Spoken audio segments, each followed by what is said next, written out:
There are 12 expansion packs for The Sims 4, and it would be silly to buy all of them because they're so expensive. So I'm going to be breaking down every single Sims 4 expansion pack in terms of the best and the worst. This video has timestamps, so feel free to skip to any part that you like. The first expansion pack release is Get to Work. This has 3 live careers, plus it also comes with a retail system, being able to run and own your own retail store. This pack basically makes careers a lot more interesting in the game, other than just being a rabbit hole experience. The next pack release is Get Together. This pack is a little bit random, but it's all basically about making clubs. It comes with a huge world, and in these clubs you can do different things like a paintings club, and you can change the members and have different membership perks. It's quite an interesting system. The third release pack is City Living. This pack is basically just about living out your city lifestyle, and it has certain communal events that you can go to. Cats and Dogs is very self-explanatory. It's a pack about cats and dogs. It also has a very big and beautiful world in the game too. The next pack is Seasons. Again, this is very obvious. It's all about adding weather into your game. It also comes with a holiday system where you can create your own different holidays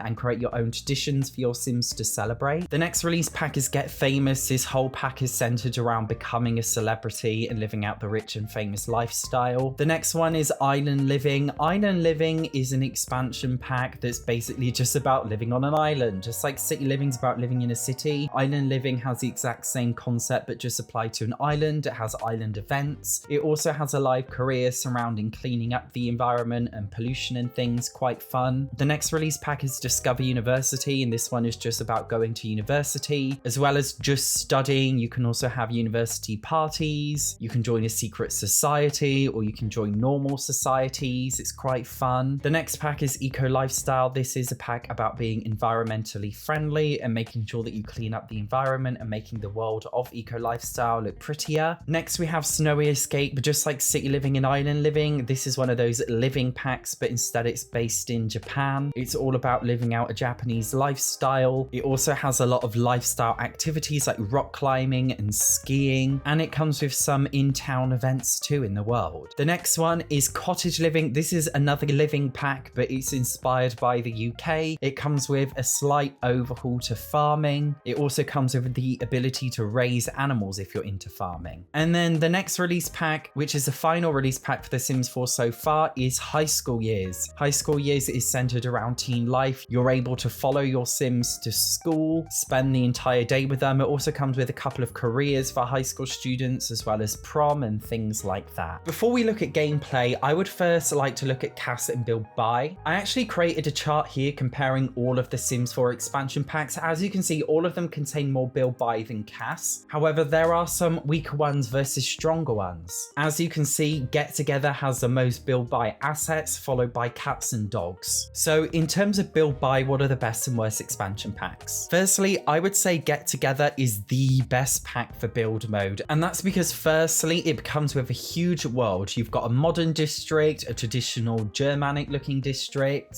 you've got a countryside area and an island, which is perfect for making so many different kinds of builds. And because there are so many lots, there are so many options. Another great thing about this pack is the build by is really plain, and I know that's a strange thing to say, but because it's so plain, it applies to so many different kinds of builds, and it's really flexible. And if you are a builder, this pack comes with so much stuff that you can use in so many different kinds of lots. I promise it's worth it, especially if you want to jazz up your community lots and you're sick of the standard base game community lot look. It comes with a lot of stuff for community lots, which is incredible. For those of you who like modern builds, I cannot recommend Eco Lifestyle enough. As you can see, it's one of the weaker packs when it comes to build by objects, but the reason why I like Eco Lifestyle for the build by so much is because it contains a lot of modern stuff and a lot of industrial stuff. If you want to create more lofty but also modern and industrial places, Eco Lifestyle is amazing. My next favorite pack for build mode is City Living. As you can see by the red bar, it's on the upper end in terms of how much build by stuff there is. The great thing firstly is that the world of San Myshuno comes with a lot of apartments, and simply being able to build in apartments is a really fun novelty, which I really recommend if you do enjoy build mode, as it contains some restrictions that you don't have with normal houses. For example, you can't change the walls and windows, but you can change everything inside, which makes it really interesting. The build buy for city living is actually very, very modern. If you do really enjoy modern builds, then I promise you this pack is really great. It doesn't come with much build mode stuff, but it does come with a lot of buy mode stuff. As well as being very modern, it also contains a lot of things from other cultures, a lot of ethnic style things, which is really, really great for making more colorful and interesting builds. It also contains some great stuff for outdoor spaces too. I'd say mostly modern if you do like making community lots. And in general, it's just so varied. There's one of everything for all kinds of builders. In terms of the worst expansion packs for build mode, first up we have the Get to Work pack, which is the first ever released Sims 4 expansion pack. Looking at this list, it looks like it contains quite a lot of assets. The main issue is it's just incredibly corporate looking and dull. If you want to create a prison, by all means, get to work.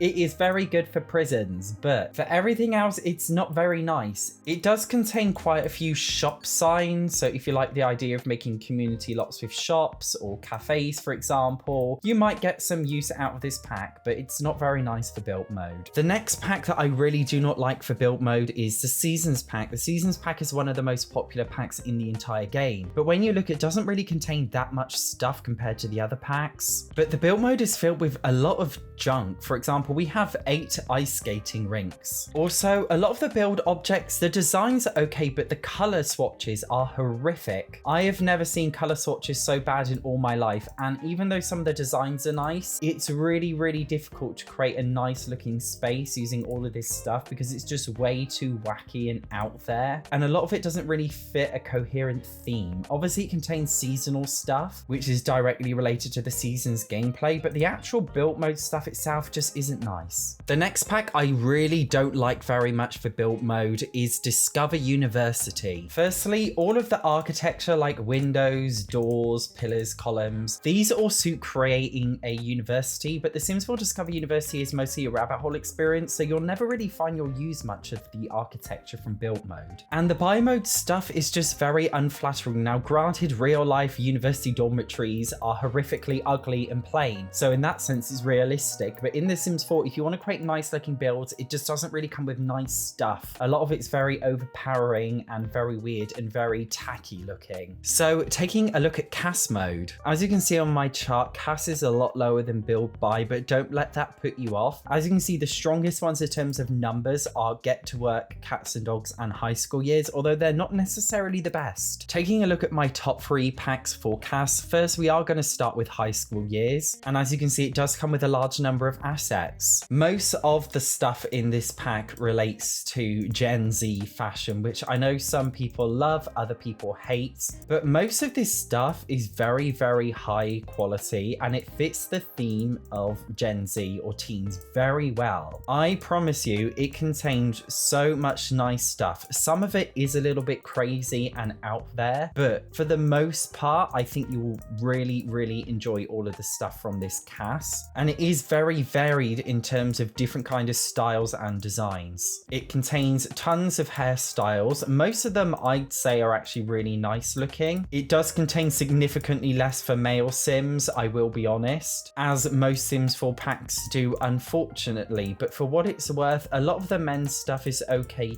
too. I will say a lot of the men's stuff is very femboy looking and it's not masculine in the slightest, but for female Sims, I'd say the pack's okay. My next favorite pack for CAS is the City Living pack. City Living isn't strong in all areas, but what I love is it contains a lot of different things from different cultures. It does come with like some trendy stuff, and it doesn't look too Gen Z by saying trendy, but if you're bored of the same old and you want something that's a lot more unique and colorful and varied and out there, this pack contains stuff from so many different styles, yet it all seems to have a coherent theme. That's honestly the main reason why I just love the CAS from this pack so much, and I find myself using it a lot of the time. My third favorite pack for CAS is the Cottage Living pack. It contains a lot of hairstyles, some are okay. It also has the Nicki Minaj haircut.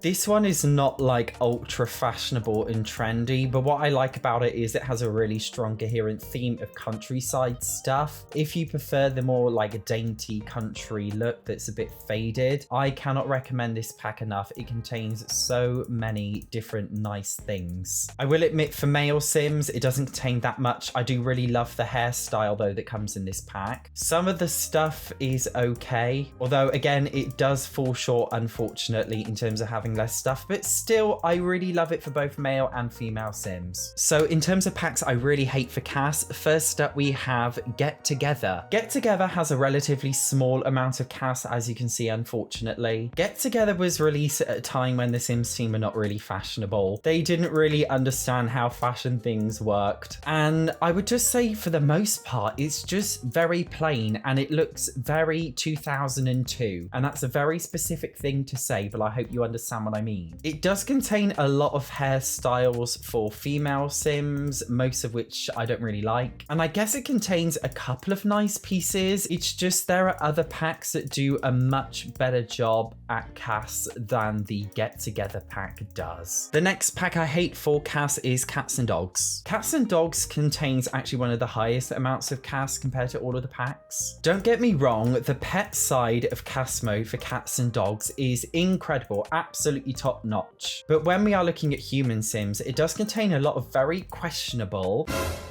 and strange things. I do not know what the Sims team were thinking when they made this pack. It's just also very random, and I'm not quite sure where they were going with it. None of the stuff is really that great. Men also get barely nothing. We got literally 7 of the same hairstyle, but with slightly different fade cuts, and the traumatic queef hair. I just think if you are a CAS player, your money is much better spent actually going for the more flattering packs for CAS. The next pack I really hate for CAS is Get Famous. There is some okay stuff, a lot of questionable stuff. I would say the reason why the CAS is so bad is because it contains a lot of very strange outfits for the acting career, which is obviously necessary, but it doesn't contain much everyday wear stuff, and a lot of the everyday wear stuff is weirdly extravagant and not really nice to use. It's supposed to be like high fashion Hollywood stuff, but it doesn't really have a nice theme. I think there's a lot better packs for more luxury looking fashion, and unfortunately Get Famous just falls short in almost every single aspect. So taking a look at gameplay, which is obviously the most important thing, first up I would say Get to Work is one of the strongest packs for gameplay, and that's just because I think Careers gameplay can be really fun for almost all simmers. It's a lot more fun to break up your Sims day instead of just fulfilling their needs or raising their skills. Actually being able to follow them to work and do things with them at work is incredibly cool. Also, the retail management system is my favorite gameplay thing to do in The Sims 4. I love creating and running my own shops. Even though the pack doesn't really have much nice CAS and build buy, if you're just a gameplay player, I can't recommend it enough. The next pack that I really love is Cottage Living. Obviously, out of all of the living packs, City Living, Cottage Living, Island Living, I would say Cottage Living is the strongest for living out a very niche and specific lifestyle, and that's because I just think it's really fun and relaxing running and owning your own farm. If you like the idea of living off the land, then this is a great pack because it actually comes with a special lot trait that prevents you from just being able to buy food from your fridge, and you actually have to harvest or buy everything yourself properly. It comes with like a side quest mission system with one of the townies, which is also again a nice way to break up the regular gameplay. It's not the most in-depth expansion packs in terms of gameplay experience, but in terms of all of the living packs, I would say that this one is the strongest. My next favorite expansion pack is The Sims 4 Eco Lifestyle. This is the first time there's ever been this kind of concept in a Sims game before, and the reason why it's so cool is that it isn't really focused on your specific sim and what they do, but more so on the world around them. There are various different ways that you can build up the environment and community around you and rid it of all of the pollution. There are different careers that you can choose to help you do that. There's also a special type of community lot that you can change into different kinds of community spaces, whether you want to turn it into a community garden or a community market lot, or you can also turn it into a maker's space to make things. I just think it's a very varied and interesting pack concept that we haven't really had before. And if you're bored of the same old Sims gameplay, I cannot recommend it enough. So in terms of Sims 4 expansion packs that I really do not like and do not recommend, first up we've got high school years. This takes a very, very interesting and fun concept because Simmers have been crying out for more team gameplay for years, basically ever since the game first came out, but it just falls short in terms of its gameplay elements. The idea of following your sim to school is a really fun idea. It was just implemented very poorly. When you follow your sims to school, you actually have less options than if you just made it a rabbit hole experience. Unfortunately, the trailer for this pack was quite misleading and makes it look a lot more fun than it actually is. When your sims go to class, they don't really do anything. The sims just sit there and you watch them have an animation of writing in their book, but nothing really happens. Same with after school. It comes with a couple of clubs, couple of rabbit hole experiences. Prom is literally every single week, which is exhausting if you have a teen sim and ridiculous. It also has weekly exams. Let's be honest, homework is stressful enough in The Sims 4, let alone having exams every week. The next expansion pack I don't really recommend is Island Living. Again, taking a look at all of the living packs, I would say Island Living is the least strong. It's a nice gimmick being able to live on the beach in some kind of paradise tropical place, but when you actually get down and play, it just doesn't really come with that much gameplay. It comes with a couple of events, but they're not really that engaging. The career itself involves basically cleaning up the beach, ridding it of trash, which sounds like a nice idea on paper, but it gets very tedious after a while. Also, the mermaid occult that comes with the pack is not implemented that well and doesn't really come with that much gameplay. The pack probably should have come with hotels as the previous paradisey kind of packs did in previous Sims games. The fact that it doesn't come with hotels just makes it a very lackluster experience, unfortunately. The next pack I really do not recommend for fun gameplay is Get Famous. Don't get me wrong, I actually really like the idea of having a famous sim. It's just the pack really gets in the way of standard gameplay when you don't want to have a famous sim. The celebrity system is actually really well thought out, and you can get famous from doing literally anything, and it's a very cross-pack compatible pack in that sense. But the pack itself only comes with one live career, which is an acting career, which is fun when you first play it, but gets very, very tedious after a while. There are a lot of other ways you can become famous, and it only really highlights one without looking at any others. Also, the celebrity system is incredibly annoying. It's supposed to be set up so that the only way that you ever really get to meet celebrities is if you go to a celebrity hotspot, but what you'll actually find is that famous sims will turn up at basically every single community lot, and it is so annoying because they're constantly being flashed at by paparazzi. Sims around them gush around them and faint and pass out at the sight of a celebrity, and they turn up in the most random, weird places, and it's just so immersion breaking and annoying. If you want to know my personal favorite expansion pack, like the best one for me of all time that I really love, it is City Living. I love the idea of starting out and having my sim live in the city. I really like the events that come with this pack, and it just helps to break up normal gameplay. The careers that come with the pack are not live careers, but it involves like live aspects where you actually have to go off and do different things. I find it funny when you have noisy neighbors in the gameplay as well. There's just a lot in this pack that just enhances the general base game feel, and it just makes the game feel a lot more alive. If you found this useful, I also have an ultimate pack guide, which is a guide to literally every single Sims 4 pack. So if you haven't seen that video, make sure you check it out. Otherwise, thank you very much for watching. See you in the next one.